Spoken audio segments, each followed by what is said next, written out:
Is there a need for packaging? Yeah.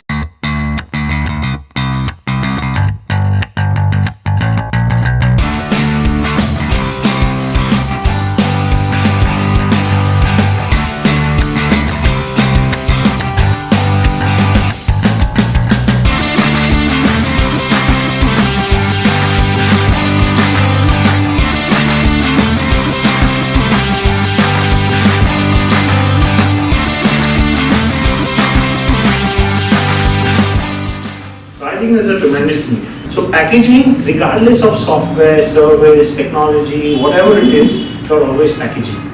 It is to me a very, very, very important thing. And what you guys are saying is, to me, the number one thing that it does, number one, is it brings you the product safely.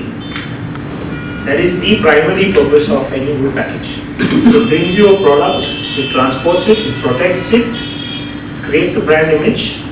It is a very important differentiator. I'll show you images of how we evolved to differentiate. It's very important as an identity, and it can be used to inform. It also helps you affect your pricing. When you are designing the box, one of the things that is given a lot of, which is not considered enough, is the imaging. The imagery is a very, very, very tricky subject. When you are looking at packaging, definitely look at this. Boxes are something, according to me, which are the hardest thing in the supply chain to deal with. Because of printing and because of the cost of printing, you have to buy 1,000. So around the world, when you go to buy a product from someone, they will say we will make minimum 1,000. If you typically ask them why they're saying that, they will say because the packaging otherwise is too expensive. The cost of the box, the biggest cost of the box is the printing. If you make 500, your cost of the packaging doubles.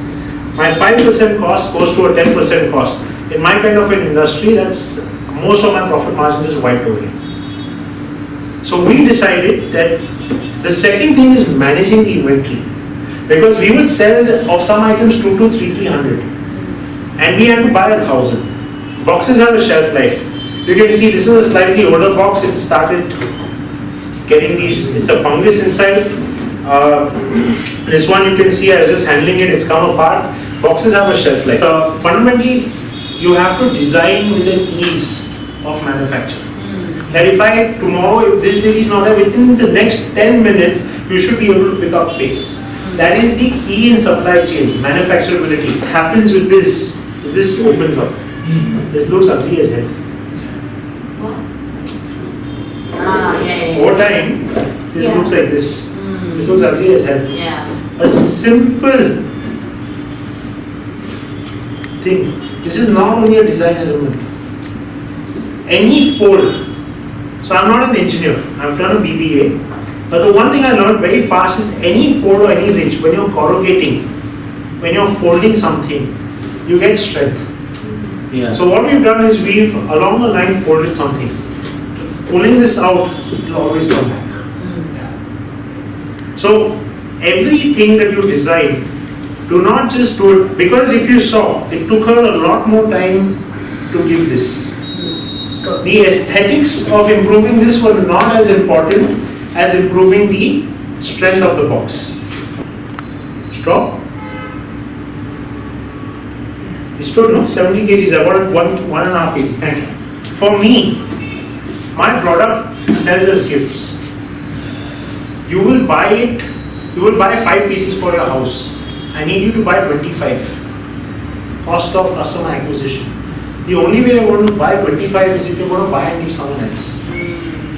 So I need the box to be damn good.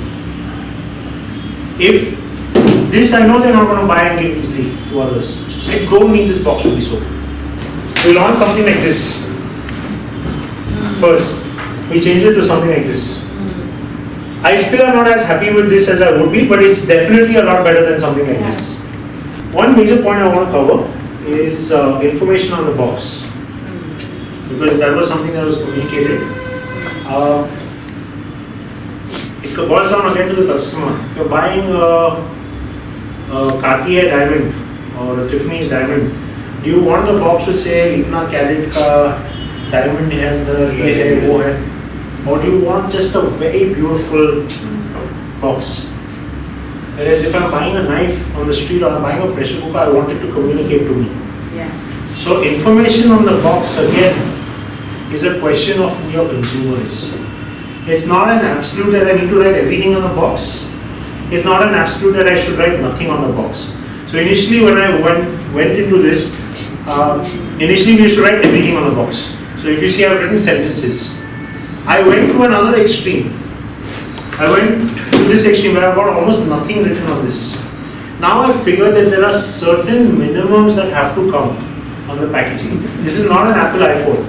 The box is selling it. So you need to figure out where your box is placed.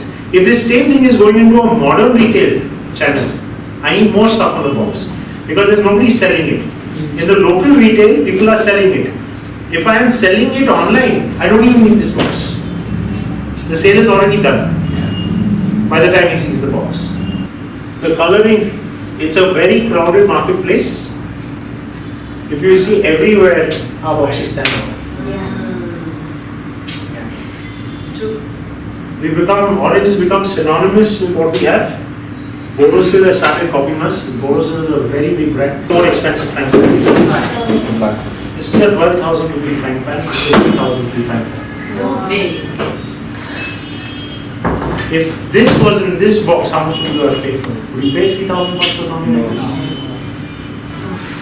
So your packaging has to reflect the price point that you want. And if I want to sell the same thing at 20,000 bucks, I can sell it. There'll be fewer customers. Every price point I have few customers, I'll have to completely change this packaging again. So now we've in fact gone to the level that we say that if we are going to sell this, we will change the brand name. Forget the packaging, change the brand name. That's come from our understanding of packaging. Okay? Last and not the least, there's a lot of engineering in this. There's a lot of design in this. Our boxes are now being copied. And you can you patent the box? You can't patent, but you can design it. I could have protected this. Yeah. I could have protected. You see how the orange is coming in the market? So we paid a shitload of money, but it's been copied. I've not protected it. I can't do anything. So that brings me to the end of my presentation.